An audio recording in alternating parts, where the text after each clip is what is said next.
Hello po. Natapos na po namin yung CHB wall po dito sa ground floor. So ayan po, nakuha na rin po yung straightness nito. So may mga plastering works, pati po yung mga corners ng bintana na yun. Okay na. Ito po, loob at labas. Okay na po ito. Ayan po. Ito na lang po yung dito, i-correct yung corners nito. So may pintuan. So yan po ay may itama yung corners niya kapag ka po naglagay na po tayo ng hamba.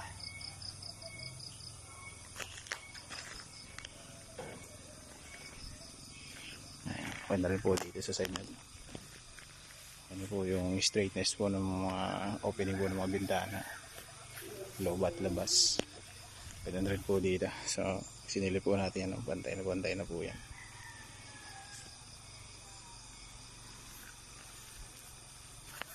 Okay na rin po ito yung kanyang corners.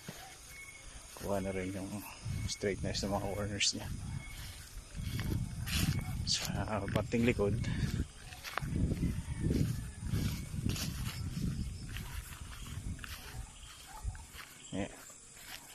may plastering works. Okay na rin yung corners ng mga bintana. So may bayad na rin itong waterproofing, ikanopy na rin.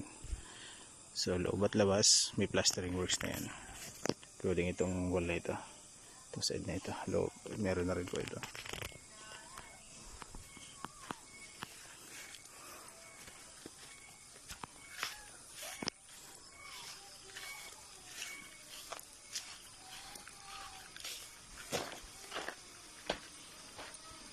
Ayan po.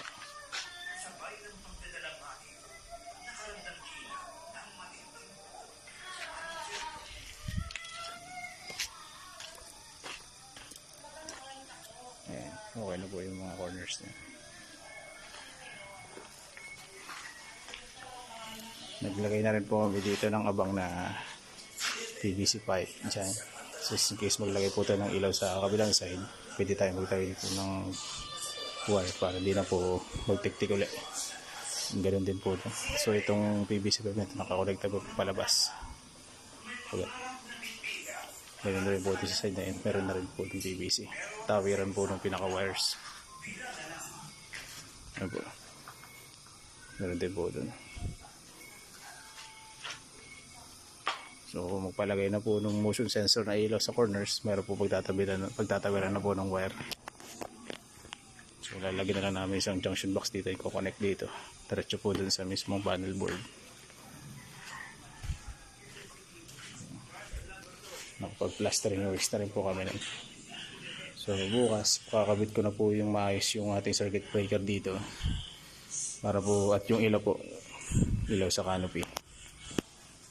Para po makapag-testing na tayo.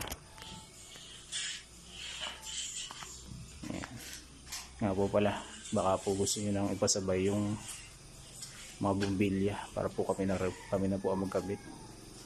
Para sa pagte-testing po natin, kita nyo na rin po lahat ay naka-open.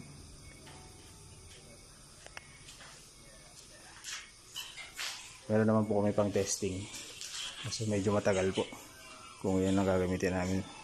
Baklas kabit po mangyayari kasi.